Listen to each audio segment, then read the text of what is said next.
Bapa di surga, kami berterima kasih malam ini dalam anugerah-Mu. Sekali lagi kami boleh diberikan kesempatan untuk bertemu dari tempat kami yang berjauhan satu dengan yang lain untuk melanjutkan pembahasan buku Katekismus Singkat Westminster. Kami berdoa Tuhan kiranya Engkau menolong kami untuk belajar tekun agar sedikit demi sedikit kebenaran iman Kristen boleh kami dapat dan serap yang akan meneguhkan iman percaya kami, menambahkan kasih kami kepada Tuhan, kasih kepada sesama, terlebih anak-anak yang ada di sekeliling kami, baik di rumah, di gereja, maupun di sekolah atau di lingkungan dimanapun kami berada, dan Tuhan mendekatkan kami kepada anak-anak. Kami menyerahkan waktu pembelajaran 1 jam ke depan, mohon Tuhan yang memimpin dan menyertai, dan kiranya dalam waktu pembelajaran kami ini, dalam waktu materi dipaparkan, kiranya Kristus saja yang ditinggikan dan dipermuliakan. Terima kasih Bapa di surga.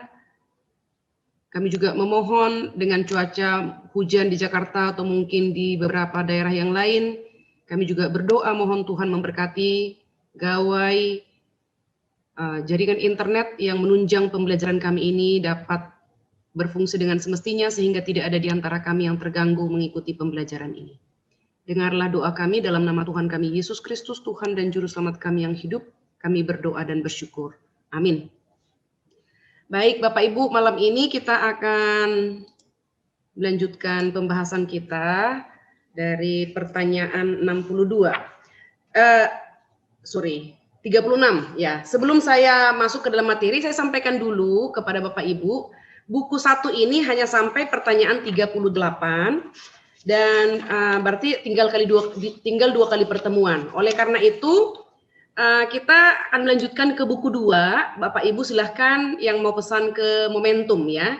Bisa Momentum Jakarta, bisa Momentum Surabaya untuk bisa mendapatkan buku, kalau ingin mendapatkan buku jilid yang kedua. Karena kita akan melanjutkan ke buku 2 ya. Oke, kita akan masuk ke dalam topik malam ini. Pertanyaan 36. Pertanyaannya adalah manfaat-manfaat apa yang dalam kehidupan ini menyertai atau berasal dari pembenaran, adopsi, dan pengudusan yang sudah kita bahas secara runtut ya beberapa minggu terakhir ini. Jawabnya, manfaat-manfaat yang dalam kehidupan ini menyertai atau berasal dari pembenaran, adopsi, pengudusan adalah jaminan akan kasih Allah, bertumbuh dalam anugerah, dan ketekunan di dalamnya sampai kesudahannya. Jadi ada 3 hal manfaat, ada banyak manfaat lain, tapi 3 ini yang mutlak. Jadi kita akan belajar 3 hal ini ya, manfaat yang kita dapatkan setelah pembenaran, adopsi, dan pengudusan, yaitu jaminan, bertumbuh, dan ketekunan. Dan ini kita sudah belajar kan ya, pembenaran, adopsi, pengudusan. Nah, jadi manfaat dari 3 hal inilah yang akan kita belajar pada malam hari ini. Nah, katekismus ini ya, memusatkan perhatian pada peristiwa pembenaran, adopsi, pengudusan dibandingkan dengan manfaat lain. Jadi kita mau melihat alasannya. Jadi sebenarnya bukan satu-satunya ya, pembenaran, adopsi maupun pengudusan ini bukan satu-satunya manfaat dari anugerah. Tapi ini jadi dibahas karena ya kita akan melihat alasan berikutnya. Yang pertama adalah pembenaran, adopsi, dan pengudusan itu merupakan hal-hal yang mutlak bagi keselamatan. Jadi istilahnya seorang yang sudah menerima panggilan efektif ya tadi ya, panggilan efektif, lalu konversi, maka mereka pasti akan mendapatkan, berarti mutlak ya, pasti mendapatkan pembenaran, adopsi, dan pengudusan. Karena itu adalah lanjutan daripada rencana keselamatan atau rencana pemilihan Allah dalam diri umat pilihan. Nah, jadi tidak ada seorang manusia yang dapat diselamatkan tanpa adanya ketika manfaat anugerah ini. Ya kan? Jadi tidak ada seorang manusia yang diselamatkan tanpa pembenaran, tanpa adopsi, tanpa pengudusan. Jadi semua orang percaya dibenarkan, diadopsi, dan juga sedang, karena proses kan kita udah belajar minggu lalu, pengudusan itu adalah seumur hidup. Dibenarkan dan diadopsi adalah at the same time, pada waktu yang bersamaan, dan itu tindakan Allah yang sekali untuk selamanya. Sedangkan pengudusan tindakan Allah tanggung jawab kita dan itu adalah proses seumur hidup. Yang kedua alasannya adalah karena manfaat lain seperti jaminan, damai sejahtera, sukacita, dan banyak hal yang kita dapatkan manfaat daripada keselamatan kita Ini mengiring atau bersumber dari pembenaran, adopsi, dan pengudusan. Jadi kita melihat setelah kita dibenarkan, diadopsi menjadi anak Allah, lalu kita masuk kepada proses of sanctification, proses pengudusan. Dan di dalamnya tentu kita mendapatkan banyak manfaat manfaat dipersatukannya, unity with Christ dipersatukan dengan Kristus. Jadi manfaat-manfaat lain bukan berdiri sendiri, melainkan bergantung pada manfaat-manfaat utama. Nah, inilah manfaat utamanya Nah, yang pertama kita akan belajar, manfaat pertama adalah jaminan. Jaminan. Orang berdosa yang baru bertobat mungkin belum menyadari dan mengetahui bahwa ia bagian dari umat Allah. Ya kan? Ketika Bapak Ibu mungkin baru bertobat. Kalau orang yang bertobat tidak ada momentum tidak ada momentum begitu tapi kita kan sudah belajar panggilan efektif itu bisa kita sudah alami dari kecil sampai satu kali misalnya melalui pendengaran firman Tuhan seperti yang saya sampaikan kepada Bapak Ibu. Saya waktu kecil, waktu SD, Roh Kudus mengerjakan kesadaran, ada nggak firman Tuhan yang lebih hidup dari sini ketika saya sekolah minggu di gereja saya. Tapi saya belum sampai kepada kesadaran I am a sinner pada waktu itu sampai pada usia 17 tahun, kelas 2 SMA. Dalam ibadah KKR Natal pada waktu itu. Disitulah Roh Kudus mencerahkan pikiran saya melalui pendengaran akan firman Tuhan, baru saya mengerti I am a sinner, lalu kesadaran berikutnya adalah I need the Savior. Saya butuh juru selamat. Nah, jadi setelah itu apakah udah langsung yakin banget akan keselamatan? Enggak Saya sendiri Bapak Ibu berulang kali saya angkat tangan. Karena salah satu faktor adalah kenapa saya sering angkat tangan dalam KKR padahal udah pernah angkat tangan usia 17 tahun itu. Salah satu faktor tentu ada faktor lain. Salah satu faktor adalah kurangnya pengetahuan. Jadi itu sebabnya ketika kita baru lahir baru baru dilahirkan, baru mengalami perjumpaan dengan Tuhan, maka harusnya kita yang ada yang dikatakan itu kasih mula-mula sangat berkobar berapi-api.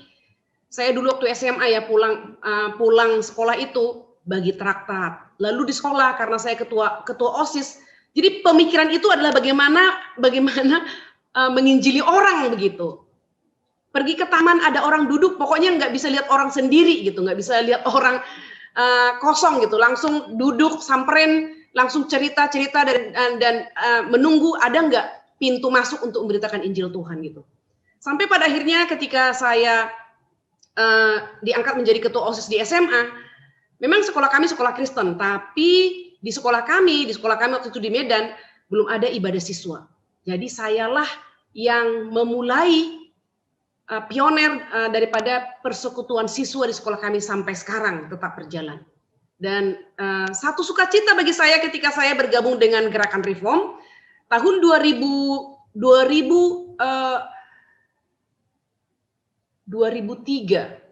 2004 itu adalah cikal bakal KKR regional yang mungkin Bapak Ibu pernah mendengar atau sudah terlibat. Itu adalah tahun 2003-2004 cikal bakal KKR regional. Itu adalah KKR siswa di Gelora Bung Karno. Lalu setelah KKR siswa di Gelora Bung Karno 2003, maka pertanyaan para guru dan murid, what next? What next-nya itulah yang kemudian kami responi, mulailah KKR regional.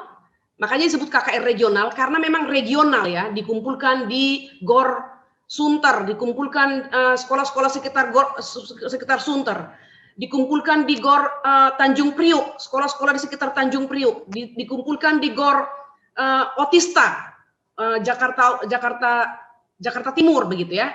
Nah, seiring waktu berjalan, KKR regional masuk ke Jawa Timur, ke Solo, Jogja, terus berjalan sampai pada akhirnya KKR regional ini, karena terus kita mengevaluasi pelayanan Tuhan, bukan? Sampai akhirnya in-house.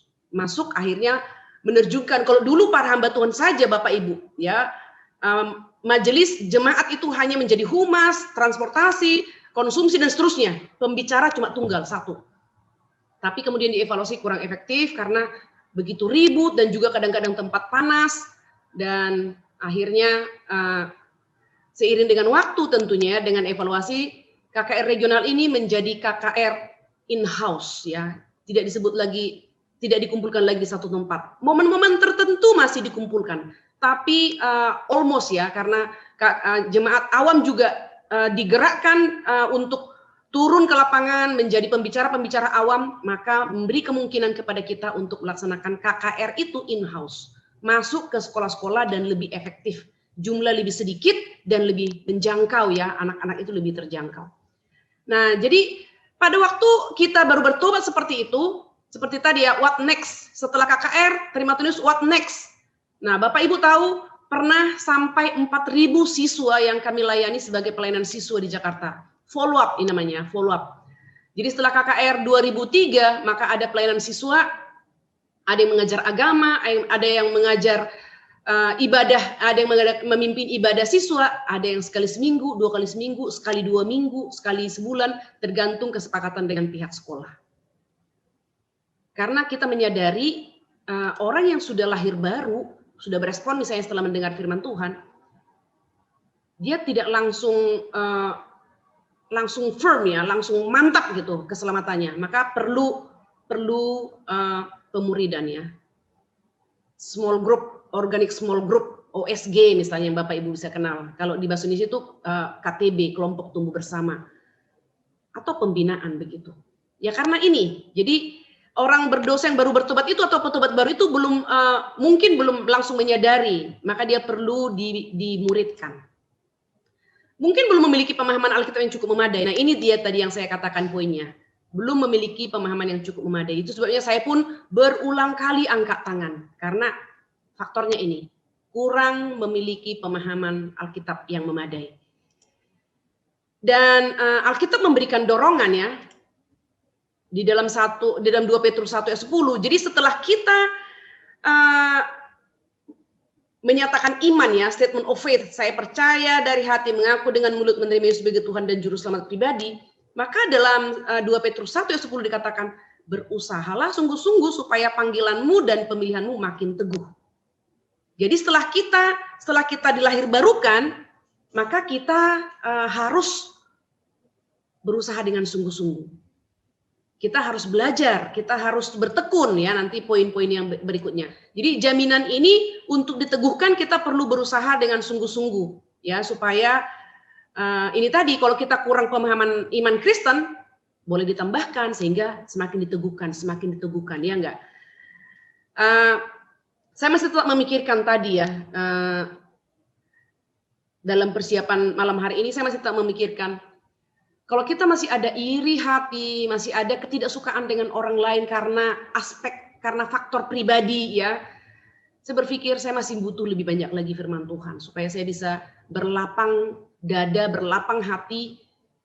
Tidak perlu ada iri hati, tidak perlu ada penolakan dengan orang lain yang mungkin kurang berkenan di hati kita.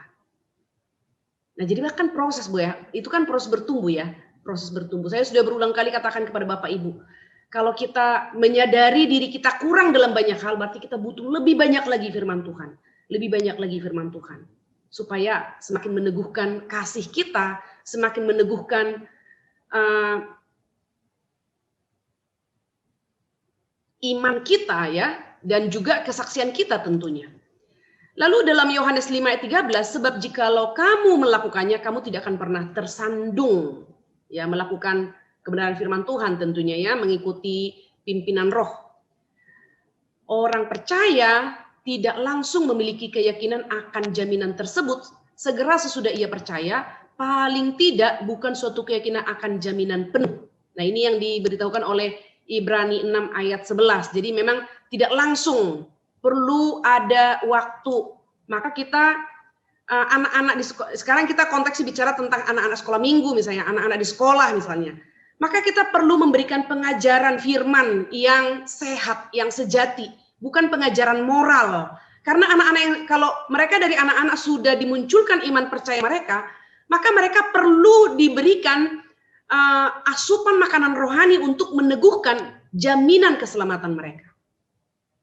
Bapak Ibu bisa mengerti sekarang ya, mengapa kita perlu memberitakan firman Tuhan yang sejati kepada anak-anak. Karena anak-anak ini juga dari kecil bisa jadi iman mereka sudah dimunculkan, maka perlu ditambahkan pemahaman iman Kristen untuk meneguhkan iman mereka. Sehingga tidak terjadi lagi seperti saya gitu, berulang kali angkat tangan, berulang kali angkat tangan. Setiap KKR, pasca KKR, Natal KKR, katakanlah minimal 1 tahun 2 kali KKR misalnya, berarti 2 kali angkat tangan. Kalau dia dari kecil sudah ikut KKR 2 tahun dalam 2 kali dalam setahun misalnya, mulai dari kelas 1 dia udah ikut KKR, katakan sampai ke SD 6 tahun, 12 kali angkat tangan. Masalahnya bukan di situ, masalahnya adalah kalau anak itu masih tetap angkat tangan, berarti dia masih kurang pemahaman Alkitab, kan begitu ya. Jadi terkadang kalau kita pelayanan KKR regional juga kan, atau KKR lah ya, KKR dalam pelayanan-pelayanan di gereja kita atau di tempat yang lain, kita juga berani berkata, kalau kamu sudah pernah angkat tangan dan kamu sudah percaya kepada Tuhan Yesus, kamu tidak perlu angkat tangan lagi. Yang kamu perlu, yang kamu butuhkan adalah komitmen untuk pembaharuan lagi, komitmen untuk ya pembaharuan, bukan lagi untuk terima Yesus sebagai Tuhan dan Juru Selamat pribadi. Nah, jadi seorang yang telah memiliki jaminan kemudian mengalami keraguan, mengenai keberadaan dirinya di hadapan Allah. Ini yang kedua ya. Yang pertama tadi adalah seorang yang baru bertobat itu belum menyadari dan mengetahui bahwa ia adalah bagian dari umat pilihan Allah. Yang berkaitan dengan jaminan ini adalah seorang yang telah memiliki jaminan kemudian mengalami keraguan. Jadi ada keraguan. Kalau tadi kan belum yakin ya kan. Yang kedua ini mengalami keraguan mengenai keberadaan dirinya di hadapan Allah. Karena apa? Karena dosa. Ya kan? Kita kan ketika lahir baru tidak langsung menjadi kudus dan totally tidak lagi berbuat dosa. Kita masih jatuh bangun bukan? Nah, ketika kita jatuh bangun, kita masih ada keraguan, saya umat Tuhan, umat pilihan enggak ya? Nah, keraguan ini bukan hanya kita yang mengalami Bapak Ibu. Tokoh-tokoh dalam Alkitab juga mengalami itu. Daud misalnya. Daud ya. Daud yang sebesar itu, yang hubungannya dengan Tuhan sangat akrab, yang 2 kali Tuhan katakan, Daud itu berkenan di hati Allah. Daud pun ada keraguan akan keselamatan, akan keberadaannya di hadapan Allah. Sampai dia berdoa, jangan ambil rohmu daripadaku. Dia takut ditinggalkan oleh roh Tuhan. Karena apa? Karena dosa setelah dia berzina dengan Batsheba. Nah, jadi Bapak Ibu lihat ya, jaminan ini ada 2 faktor yang kemungkinan terjadi. Yang pertama tadi kurangnya, jadi belum mantap ya, karena kurang pemahaman iman Kristen. Yang kedua, keraguan karena dosa ya. Jadi sekarang kita baru mengerti, dan inilah yang harus kita teguhkan kepada orang-orang yang kita layani, anak-anak yang kita layani ya. Allah tidak pernah meninggalkan orang yang telah dilahirbarukan, diubahkan, diadopsi, dan maka mereka yang untuk sementara waktu kehilangan keyakinan akan jaminan itu akan dapat memperolehnya kembali. Jadi sekali lagi keselamatan itu tidak hilang ya, tapi kehilangan keyakinan karena dosa. Tentu karena iblis akan menuduh ya, apalagi kita jatuh kepada lubang yang sama, dosa yang sama. Kadang kita bisa menjadi frustasi. Dan di tengah-tengah frustasi kita bisa mempertanyakan, saya ini umat pilihan Tuhan enggak ya? Kok saya tetap jatuh di kesalahan yang sama, di dosa yang sama, di lubang yang sama. Nah, jadi ini dia, kehilangan keyakinan. Tapi itu hanya sementara waktu, ya. Jadi ini ada kaitan erat antara karya anugerah Allah dan tanggung jawab kita sebagai orang percaya. Nah, jadi Minggu lalu kita sudah belajar tentang proses of sanctification. Di situ kan anugerah Tuhan 100%, tanggung jawab kita juga 100%. Jadi setelah seseorang itu dilahirbarukan, dia perlu mendapatkan pengajaran iman Kristen yang benar, yang sejati, dan ya seperti sifat makanan, dari lembut harus semakin keras dan yang semakin banyak, begitu kan? Dan yang kedua adalah meneguhkan umat Tuhan yang sejati atau orang Kristen yang sejati. Kalau mereka berdosa bagaimana? Hilang keselamatan enggak? Enggak. Tapi yang harus dilakukan apa? 1 Yohanes 1:9, jika kita mengaku dosa kita, maka Ia adalah setia dan adil. Ia akan mengampuni segala dosa kita dan menyucikan kita dari segala kejahatan kita. Jadi oleh karena dosa, orang Kristen sejati itu bisa kehilangan keyakinan akan jaminan.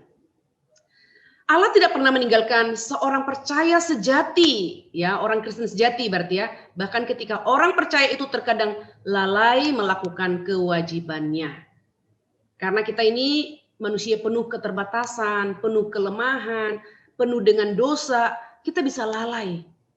Mungkin karena kelemahan fisik, mungkin karena badai yang menerpa hidup kita, kita lalai.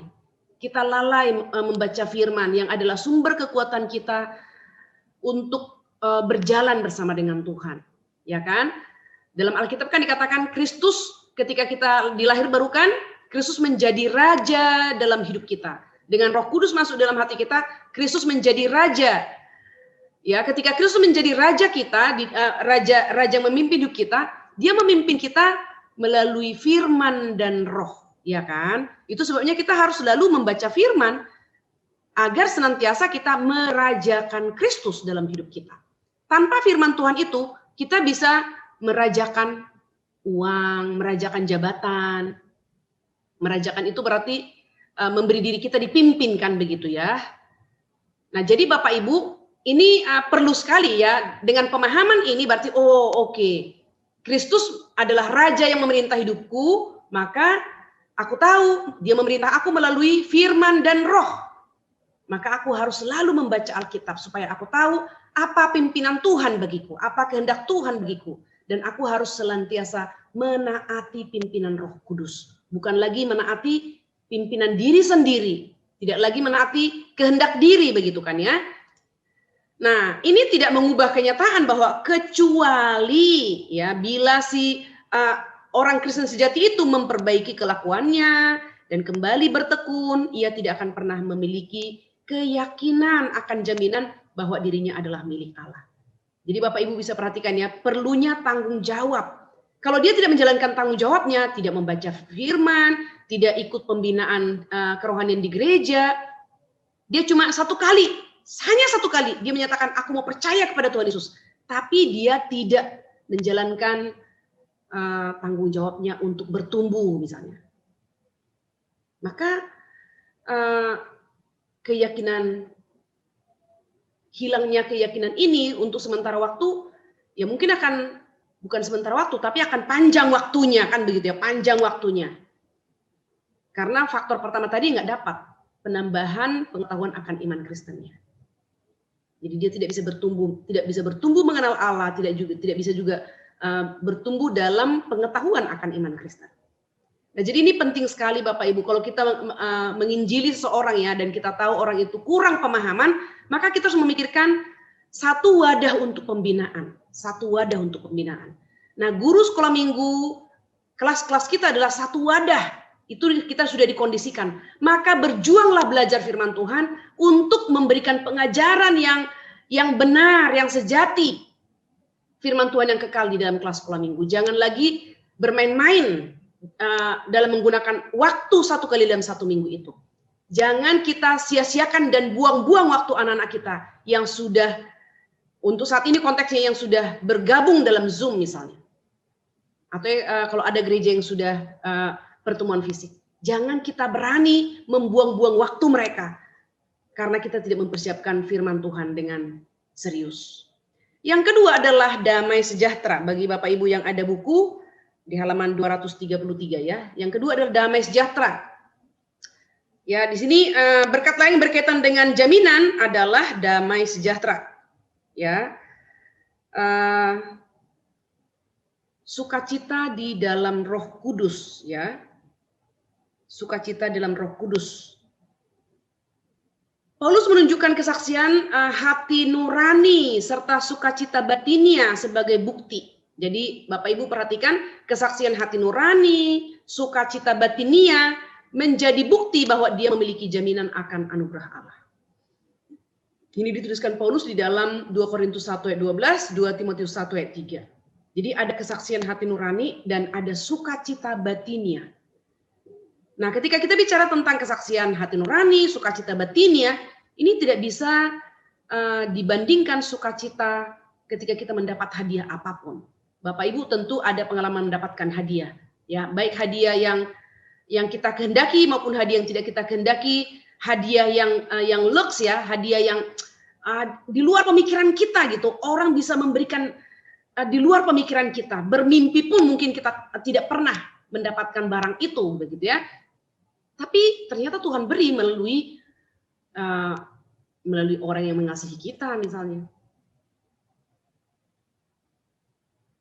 Kita sukacita enggak? Tentu sukacita.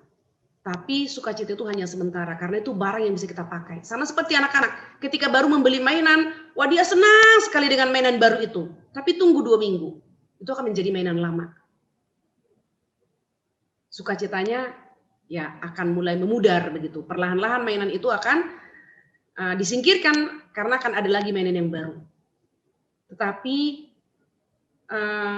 iman yang sejati ya akan menghasilkan sukacita yang dikerjakan Roh Kudus, tidak bergantung situasi dan kondisi, tidak bergantung ada atau tidak ada hadiah.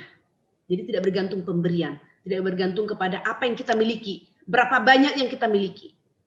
Dalam segala hal ya, baik jabatan, uang, kekayaan, apapun. Jadi sukacita di dalam Roh Kudus. Karena kita akan melihat sukacita ini bukan berdasarkan materi ya, tapi damai sejahtera orang percaya didasarkan pada apa?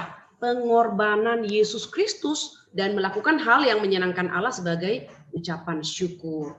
Nah, jadi damai sejahtera yang dimiliki oleh orang yang sudah memiliki iman yang sejati ini akan kekal. Kalau tadi kita mendapatkan hadiah yang bermimpi pun kita tidak berani gitu ya. Tapi ketika kita mendapatkannya kita sukacita, itu ada waktunya berhenti sukacitanya. Tapi sukacita karena mendapatkan iman yang sejati itu adalah sukacita yang kekal. Karena didasarkan pada pengorbanan Kristus, dan pengorbanan Kristus itu adalah dia mati untuk menggantikan hukuman dosa kita yang adalah upah dosa adalah maut. Ya kan? Dan dengan kesadaran ini, maka dengan sukacita kita akan menyenangkan hati Allah sebagai ucapan syukur kita. Maka kita akan mentaati firman Tuhan. Mentaati firman Tuhan berarti melakukan segala hal yang baik dan yang terbaik yang mungkin kita lakukan di dalam segala waktu dan tempat dan kepada semua orang yang mungkin kita bisa melakukannya. Dan itu adalah satu damai sejahtera yang tidak bisa didapatkan oleh siapapun di luar iman kepada Kristus. Tidak dapat. Ya. Jadi bila orang percaya, rajin dan setia, maka manfaat-manfaat tersebut akan diberikan berkelimpahan. Jadi ketekunan ya, ketekunan kesetiaan. Sebaliknya bila ia tidak rajin, maka semua manfaat-manfaat tersebut akan hilang sampai taraf tertentu untuk sementara waktu. Jadi sekali lagi tidak hilang untuk selamanya ya, tapi untuk sementara. Hanya saja memang ya kehidupan itu akan kehilangan damai sejahtera. Kehilangan damai sejahtera. Ya contohnya Daud ya, ketika dia jatuh ke dalam dosa, ya tidak hanya kehilangan keyakinan akan jaminan, tapi juga kehilangan damai sejahtera, ya kan? Wah, kalau kita lihat hidupnya Daud ya. Setelah dia berzina dengan Batsheba, dia didatangi oleh Nathan ya, dikatakan bahwa bahkan Nathan mengutuki anak yang dilahirkan hasil perzinahan itu. Setelah dia sakit 7 hari, dia mati. Dan Daud mengerti itu adalah upah dosa yang dilakukannya. Tapi tidak berhenti sampai di situ. Anak laki-lakinya memperkosa anak perempuannya. Saudara daripada si perempuan yang diperkosa itu membunuh saudara laki-lakinya yang memperkosa adiknya. Tidak berhenti. Anaknya merebut tahta. Absalom ya, merebut tahta. Dan Daud tidak mau berperang dengan anaknya, maka dia meninggalkan istana. Wah, sedih sekali kalau kita memikirkan hal itu, sedih sekali. Tapi itulah betapa Tuhan itu sangat serius dengan dosa. Allah kita itu adalah Allah yang adil dan setia. Dalam keadilannya dia akan dan selalu menghukum dosa. Itu sebabnya Kristus datang ke dalam dunia. Karena memang dosa harus dihukum. Tidak ada cara lain. Tapi dalam kasihnya, dia selalu dan akan mengampuni dosa orang yang datang mengaku dan minta pengampunan kepadanya. Ini adalah dua sisi koin yang selalu saja berjalan bersama-sama. Kita tidak boleh hanya melihat Allah itu kasih dan tidak membicarakan tentang Allah yang adil. Selalu saja berjalan berdampingan. Allah itu kasih dan adil. Dalam keadilannya dia akan selalu dan pasti menghukum dosa. Tapi dalam kasihnya dia akan selalu mengampuni dosa. Nah, itu sebabnya kita lihat kalau kita belajar dalam perjanjian lama ya, Allah itu menghukum umatnya, ya kan? Tapi dalam penghukuman itu ada kasih. Bahkan ketika kerajaan selatan dibuang ke Babel, di sana terkandung kasih Allah. Kenapa? Hanya 70 tahun. Dan tujuan pembuangan itu apa? Agar umat yang tidak setia itu kembali kepada Tuhan. Disitulah kita lihat Allah yang kasih. Kalau Allah tidak kasih, dibuang saja. Tidak usah diberikan batas 70 tahun. Bapak Ibu bisa bayangkan. Setelah Babel dihancurkan oleh Persia, Raja Persia mengizinkan umat Tuhan kembali. Bahkan diberikan sarana prasarana, didukung, diberikan surat pengantar. Kalau bukan Tuhan yang menggerakkan hati Raja Persia, siapa yang dapat menggerakkan hati Raja kafir untuk mengembalikan umat Tuhan yang sudah puluhan tahun dalam pembuangan? Maka di sini kita melihat rencana Tuhan, kehendak Tuhan tidak dapat digagalkan oleh waktu, tidak dapat digagalkan oleh manusia siapapun. Itu kita lihat keindahan ya dalam semakin mengenal Tuhan. Betapa Tuhan itu setia pada janjinya, setia pada perjanjiannya ya, karena dia memang sudah mengatakan semuanya itu. Dan ketika waktunya tiba. Itu sebabnya di dalam Alkitab berulang kali kita akan menemukan setelah waktunya tiba. Setelah waktunya tiba. Karena Allah mengatur segala sesuatu. Dan kemudian Daud berdoa, bangkitkanlah kembali padaku kegirangan karena selamat yang daripadamu. Setelah sebelumnya dia berdoa, jangan membuang aku dari hadapanmu. Nah, jadi Bapak Ibu, damai sejahtera bisa hilang ya karena dosa. Oleh karena itu mari kita meminta kepada Tuhan agar kita diberikan kekuatan hidup dalam kekudusan, proses of sanctification yang kita belajar minggu lalu ya. Dan jika kita hidup dalam kebenaran, hidup dalam kesucian, hidup dalam kekudusan, damai sejahtera ini akan beserta dengan kita. Yang ketiga adalah ketekunan. Di dalam poin ketekunan ini ya, dituliskan dalam halaman 234. Salah satu konflik terbesar dalam sejarah gereja berpusat pada pertanyaan berikut. Dapatkah orang percaya itu jatuh? Dapatkah orang percaya itu jatuh? Jawabannya ya dan tidak. Ketika jawabannya ya, berarti orang percaya itu dapat jatuh dalam hal kerajinan ataupun kesetiaannya kepada Allah. Tidak, berarti orang percaya sejati takkan mungkin jatuh sampai kehilangan anugerah serta pengampunan Allah yang memberikan hidup yang kekal. Jadi orang percaya dapat jatuh, ya, jatuh dalam kerajinan ataupun kesetiaannya kepada Allah. Tidak dalam hal keselamatan, ya, dia tidak akan kehilangan anugerah serta pengampunan Allah yang memberikan hidup yang kekal. Jadi sekali lagi, keselamatan tidak hilang bukan dengan kejatuhan kita berulang kali dalam dosa, misalnya kemalasan kita, kelalaian kita tidak akan menggagalkan keselamatan yang Tuhan anugerahkan kepada kita. Nah, ini adalah doktrin ketekunan. Ini bisa kita memahaminya seperti ini. Ya, ini di dalam buku ini dikatakan orang ini ada Shorty, ya. Jadi si Shorty ini ya dikatakan telah dibekali latihan serta dorongan semangat yang dibutuhkannya untuk mengikuti suatu pertandingan. Ya, pelatihnya yakin bahwa dia akan dapat mengikutinya dengan baik. Namun ini bukan berarti bahwa hal tersebut akan serta-merta menjadi mudah. Ini bukan berarti bahwa Shorty ini akan dapat menjadi juara pertama sekalipun ia ceroboh dan bertanding dengan setengah hati. Bukan, ya. Melainkan ia harus berusaha. Poinnya adalah harus berusaha. Pelatih berkata bahwa aku akan berhasil. Tapi keberhasilan itu adalah dengan kerja keras, berusaha. Ia harus berjuang dengan sekuat tenaga. Dan ini berarti bahwa hal tersebut tidak mudah.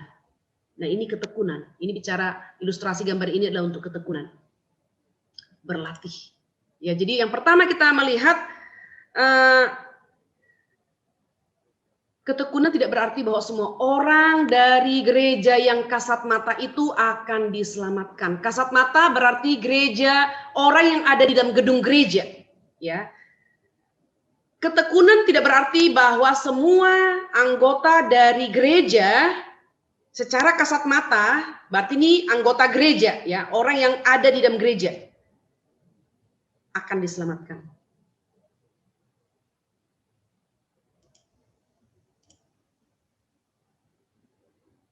Tidak semua yang telah dilahirkan sebagai anak perjanjian. Anak-anak kita kan yang dibaptis anak-anak itu kan kita sebut anak perjanjian kan, ya. Lalu mereka dibaptis ataupun memperoleh pengajaran, ikut sekolah minggu, Bapak Ibu perhatikan, ya, akan memiliki ketekunan. Tidak selalu. Bahkan mereka bisa kehilangan, bisa meninggalkan imannya, ya. Bisa menjadi free thinker, bisa menjadi ateis, bisa menjadi berpindah agama.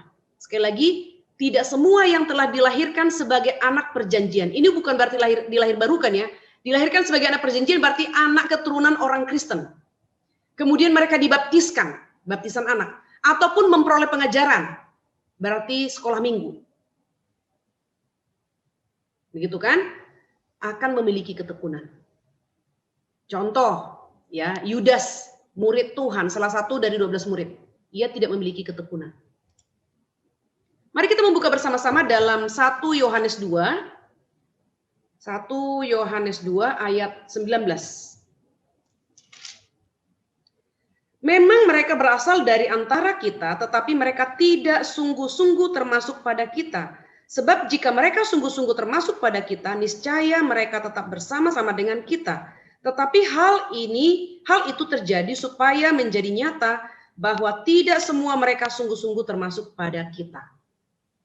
Jadi ini bicara tentang umat pilihan dan bukan umat pilihan. Jadi terkadang mereka dilahirkan, ya, ada di dalam seolah-olah dalam kelimpahan anugerah, begitu kan? Karena mereka dilahirkan dalam keluarga Kristen dan juga dibaptiskan menjadi murid sekolah minggu, begitu. Tapi mereka tidak sungguh-sungguh bagian daripada kita. Yang kedua, daripada ketekunan ini, orang percaya sejati akan diselamatkan tidak peduli bagaimanapun kelakuan mereka.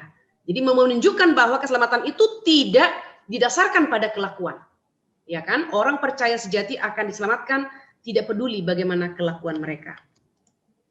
Ketekunan mengikuti pembenaran, adopsi, dan pengudusan. Jadi seorang yang sudah dibenarkan, diadopsi, dan juga masuk ke dalam proses of sanctification, harusnya ketekunan ini mengiring atau mengikuti, ya, mengikuti pembenaran, adopsi, dan pengudusan ini. Ketekunan kita miliki bila hati kita diubahkan dan Roh Kudus tinggal di dalam kita. Kalau kita bicara Roh Kudus tinggal dalam kita, berarti itu ada orang yang sudah lahir baru, bukan?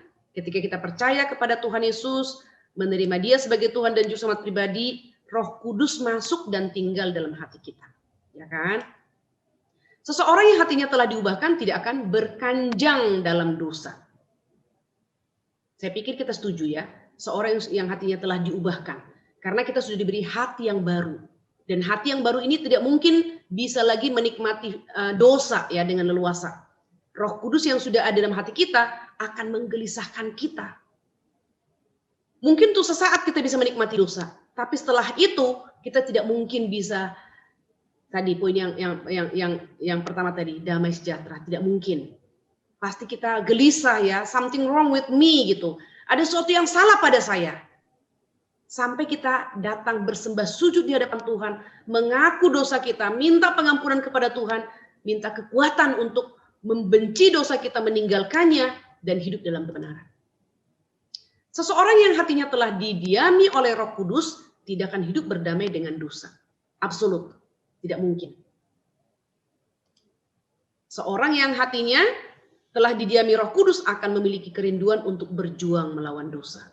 Nah, di sanalah kita bertumbuh ya, akan terjadi perubahan, semakin indah di hadapan Tuhan dan manusia. Meskipun terkadang terjatuh, tetapi ia akan berjuang melawan dosa.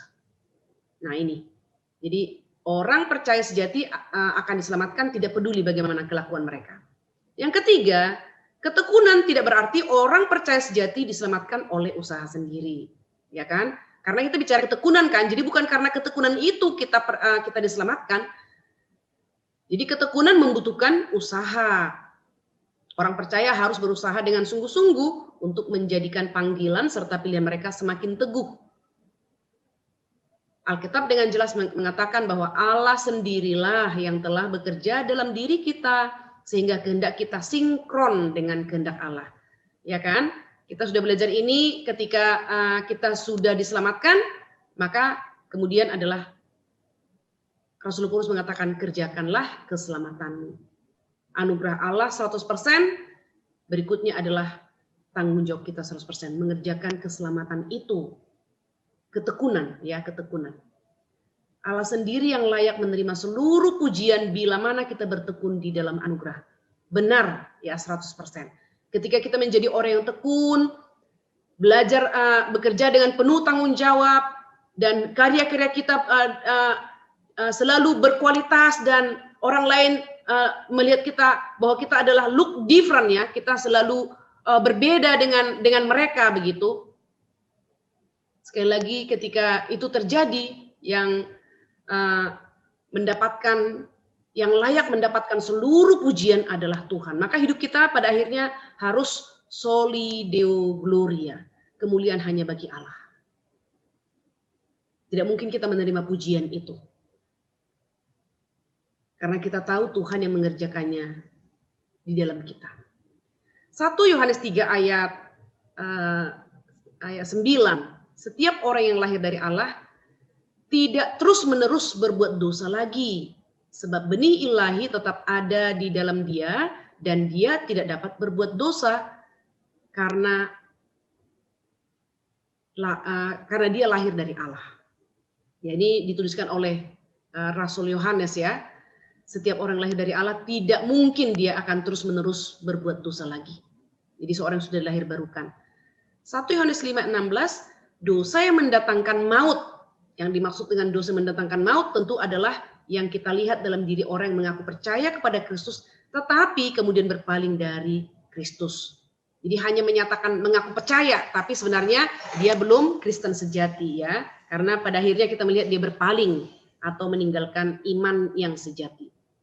1 Yohanes 5 ayat 18, sebab ia lahir dari Allah dan dia yang lahir dari Allah melindungi dirinya sehingga si jahat tidak dapat menjamahnya. Nah, ini adalah jaminan perlindungan Tuhan ya bagi setiap orang percaya atau umat Tuhan, umat pilihan Tuhan. Oke, terakhir kita akan melihat tidak ada yang otomatis. Ya, halaman 237. Manfaat-manfaat yang bersumber dari pembenaran, adopsi, dan pengudusan adalah bahwa manfaat-manfaat tersebut tidaklah dimiliki orang percaya secara otomatis. Ya, manfaat-manfaat yang tadi ya, tidak secara otomatis. Manfaat yang pertama tadi itu kita belajar jaminan, damai sejahtera, dan juga ketekunan ini ya. 2 Petrus 1 ayat 10 sekali lagi ya, Petrus mengatakan ia harus berusaha sungguh-sungguh supaya panggilan dan pilihannya makin teguh. Ya, jadi manfaat utama tadi ada 3 kan manfaat utama ya dari pembenaran adopsi dan pengudusan, yaitu jaminan, damai sejahtera, dan ketekunan. Jadi ini akan kita dapatkan dengan berusaha sungguh-sungguh. Berarti kita harus masuk menjadi proses belajar ya Bapak Ibu, belajar secara pengetahuan iya, secara kehidupan iya, menghidupinya tentunya ya. Setiap orang percaya sejati akan memperolehnya menurut waktu serta ukuran yang sesuai, karena hanya anugerah Allah di dalam hatinya. Ya, jadi setiap orang akan berbeda-beda. 1 Korintus 15:17, syukur kepada Allah yang telah memberikan kepada kita kemenangan oleh Yesus Kristus Tuhan kita. Jadi di sini kita lihat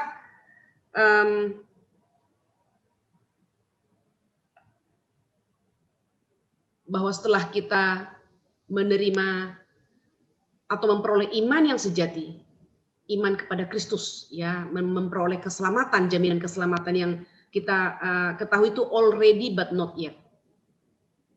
Maka manfaat-manfaat daripada pembenaran, adopsi, pengudusan itu tidak otomatis kita miliki. Kita harus menjadi murid kebenaran. Ya, harus belajar berarti kalau bicara muridnya. Murid kebenaran. Lalu juga kita harus belajar ya tadi kan supaya kita jaminan itu tidak goyang, belajar ya kan. Poin pertama kan langsung tadi bicara tidak yakin keselamatannya karena kurang pemahaman iman Kristen. Yang kedua karena dosa. Ya, damai sejahtera juga hilang karena dosa. Dan ketekunan juga kita bisa lihat walaupun kita bisa bertekun, itu juga adalah pekerjaan Tuhan dan ketekunan itu bukan menjadi syarat kita diselamatkan. Amin. Sampai di sini, mari kita berdoa bersama-sama. Bapa di surga, kami sungguh bersyukur, berterima kasih pembelajaran malam ini mengajarkan kepada kami bahwa setelah kami beriman kepada Kristus, kami masih harus bekerja keras sebagai orang Kristen, belajar lebih banyak lagi akan doktrin-doktrin yang benar dan yang sejati. Dan juga kami harus belajar menghidupi setiap kebenaran yang kami sudah dengar, gumulkan, pikirkan, dan pelajari. Dan kami juga mau terus belajar ya Tuhan untuk bersekutu dengan Tuhan karena kami membutuhkan peneguhan senantiasa daripada Tuhan. Di tengah-tengah hidup kami yang banyak ajaran-ajaran yang menyimpang, yang sering sekali juga membuat kami goyang dan mempertanyakan, bahkan mempertanyakan Alkitab, kebenaran yang sejati ini. Tuhan tolonglah kami agar dalam hidup kami yang satu kali dan singkat ini, kami tidak akan pernah berhenti belajar. Karena kalau kami berhenti belajar, berarti kami berhenti bertumbuh. Karena belajar berarti kami makan makanan rohani. Dengan kami makan berarti kami bertumbuh. Tolonglah kami seumur hidup kami, sampai kami berhenti tidak bisa lagi belajar, maka disitulah terakhir kami berhenti belajar. Selama kami masih bisa belajar, masih bisa membaca, masih bisa mendengar, masih bisa melihat, tolong kami seumur hidup menjadi pembelajar, menjadi murid kebenaran. Terima kasih Bapak, kami sungguh bersyukur, kami berterima kasih. Dan kiranya lebih banyak lagi guru-guru sekolah minggu, guru sekolah Kristen, jemaat Tuhan, yang Tuhan bangkitkan untuk menjadi murid-murid kebenaran. Tidak hanya puas mendengarkan khotbah dari mimbar, tapi kami boleh membaca buku-buku teologi, mengikuti pembinaan-pembinaan, dan setia belajar firman. Dan kemudian juga kami boleh memiliki hati yang rindu untuk membagikan kebenaran itu kepada orang lain, baik kepada murid-murid kami maupun penjangkauan to reach unreached people. Terima kasih Bapak, kami bersyukur, kami berterima kasih untuk 1 jam yang Tuhan sudah sertai. Kami akan mengakhiri pertemuan kami malam ini, akan melanjutkan aktivitas kami masing-masing dan beristirahat. Mohon Tuhan beserta dengan kami. Dalam nama Tuhan kami, Yesus Kristus, Tuhan dan Juru Selamat kami yang hidup, kami berdoa dan bersyukur. Amin.